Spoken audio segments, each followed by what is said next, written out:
ಕೃಷ್ಣನಗರಿ ಉಡುಪಿಯಲ್ಲಿ ಈ ಬಾರಿ ಎರಡೆರಡು ಅಷ್ಟಮಿ ಆಚರಿಸಲಾಗ್ತಾ ಇದೆ. ದೇಶಾದ್ಯಂತ ಆಗಸ್ಟ್ 15ರಂದು ಶ್ರೀಕೃಷ್ಣ ಜನ್ಮಾಷ್ಟಮಿ ನಡೆದರೆ ಉಡುಪಿಯ ಅಷ್ಟಮಿ ಹಾಗೂ ವಿಟ್ಲಪಿಂಡಿ ಸೆಪ್ಟೆಂಬರ್ 14 ಮತ್ತು 15ರಂದು ನೆರವೇರಲಿದೆ. ಯಾಕೆ ಈ ವ್ಯತ್ಯಾಸ, ಇದರ ವಿಶೇಷತೆ ಏನು, ಈ ಸ್ಟೋರಿ ನೋಡಿ. ದೇಶದಾದ್ಯಂತ ಶ್ರೀಕೃಷ್ಣ ಜನ್ಮಾಷ್ಟಮಿಗೆ ಸಂಭ್ರಮದ ತಯಾರಿಗಳು ನಡೆಯುತ್ತಿವೆ.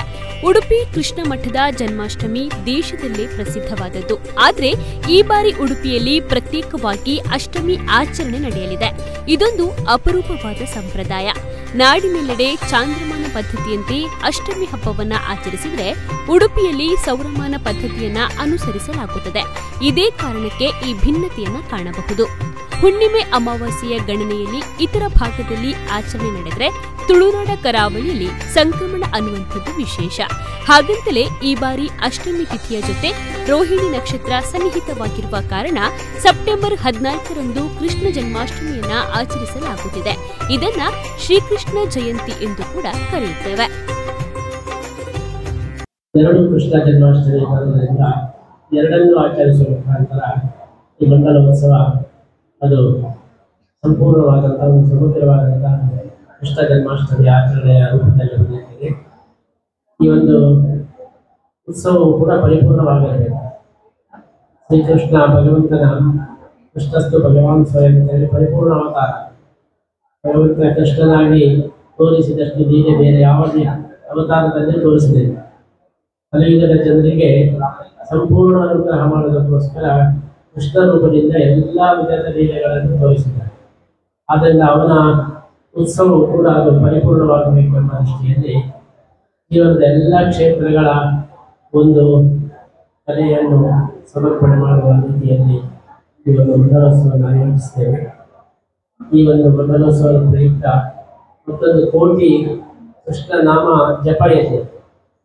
ಈ ಸಂದರ್ಭದಲ್ಲಿ ನಮ್ಮ ಪರಮಗುರುಗಳಾದಂತಹ ಶ್ರೀ ಸುಧೀಂದ್ರ ತೀರ್ಥರು ಸ್ಥಿತಿ ಮಾಡಿಕೊಂಡಂತಹ ಸ್ವಾಮಿ ಶ್ರೀ ಗೋಪಾಲಕೃಷ್ಣಾಯ ನಮಃ ಎಂಬಂತಹ ಮಂತ್ರವನ್ನು ಬಹಳ ಪ್ರಭಾವಶಾಲಿಯಾದ ಮಂತ್ರವನ್ನು 1 ಕೋಟಿ ಸಲ ಜಪ ಮಾಡಿಸಬೇಕು ಭಕ್ತರಿಂದ ಅಂತ ಹೇಳಿ ಅದರ ಒಂದು ಸಮರ್ಪಣೆಯ ಕಾರ್ಯಕ್ರಮವು ನಡೀತಾ ಇದೆ.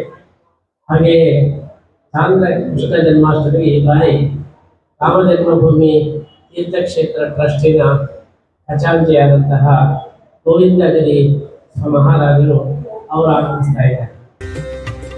ಆದರೆ ಚಾಂದ್ರಮಾನ ಪದ್ಧತಿಯಂತೆ ಹಬ್ಬ ಆಚರಿಸುವವರಿಗೂ ಕೃಷ್ಣ ಮಠ ಅವಕಾಶವನ್ನ ಕಲ್ಪಿಸಿದೆ. ಸಾಂಕೇತಿಕವಾಗಿ ಆಗಸ್ಟ್ 15ರಂದು ಕೂಡ ಅರ್ಘ್ಯ ಪ್ರದಾನ ಹಾಗೂ ಇತರ ಆಚರಣೆಗಳು ನಡೆಯಲಿವೆ. ಹಾಗಾಗಿ ಈ ಬಾರಿ ಉಡುಪಿಯ ಜನರಿಗೆ ಡಬಲ್ ಧಮಾಕ. ಒಂದು ಅದ್ಧೂರಿಯಾದ ಆಚರಣೆಯಾದ್ರೆ ಮತ್ತೊಂದು ಸರಳವಾದಂತಹ ಆಚರಣೆ.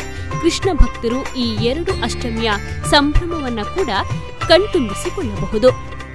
ಈ ಬಾರಿ ನಾವು ಚಾಂದ್ರ ಕೃಷ್ಣ ಜನ್ಮಾಷ್ಟಮಿ ಮತ್ತು ಸೌರ ಕೃಷ್ಣ ಜನ್ಮಾಷ್ಟಮಿ ಅಂತೇಳಿ 2 ರೀತಿಯಲ್ಲಿ ಕೂಡ ಕೃಷ್ಣ ಜನ್ಮಾಷ್ಟಮಿ ಬರುವ ಒಂದು ಸಂದರ್ಭ ಇದೆ.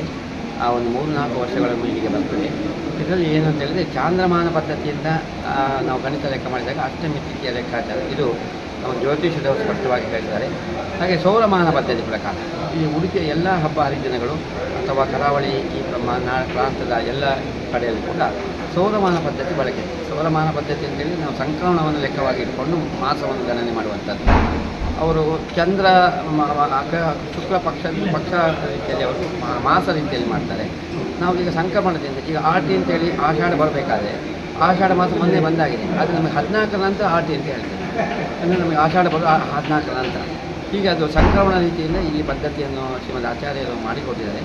ಅದು 365 ದಿವಸಗಳು ಕೂಡ ಸರಿಯಾದ ಒಂದು ಲೆಕ್ಕಾಚಾರದಲ್ಲಿ ಬರುವ ಒಂದು ವಿಷಯ ಆದ್ದರಿಂದ ಸೌರಮಾನ ಪದ್ಧತಿಯಲ್ಲಿ ಇಲ್ಲಿಯ ಎಲ್ಲ ಉತ್ಸವ ನೇಮ ಉತ್ಸವಗಳೆಲ್ಲ ಕೂಡ ನಾಡಿನ ಕರಾವಳಿಯ ಪ್ರಾಂತದಲ್ಲಿ ನಡೀತಾ ಇದೆ. ಉಡುಪಿ ಪ್ರತಿನಿತ್ಯ ನಿತ್ಯೋತ್ಸವದ ನಾಡು. ಇಲ್ಲಿ ಕಡೆಗೋಲು ಶ್ರೀಕೃಷ್ಣನ ಸಂಭ್ರಮದ ಅಷ್ಟಮಿ ಆಚರಣೆ ನೋಡುವುದೇ ಒಂದು ತೆರನಾದ ಖುಷಿ. ಈ ಬಾರಿ 2 ರೀತಿಯ ಅಷ್ಟಮಿ ಆಚರಣೆ ಹಬ್ಬದ ಕಳೆಯನ್ನ ದುಪ್ಪಟ್ಟುಗೊಳಿಸಿರುವುದು ಮಾತ್ರ ಸುಳ್ಳಲ್ಲ. ಪ್ರಮೋದ್ ಸುವರ್ಣ ಕಟಪಾಡಿ, ನಮ್ಮ ಕೂಡ ನ್ಯೂಸ್ 24x7.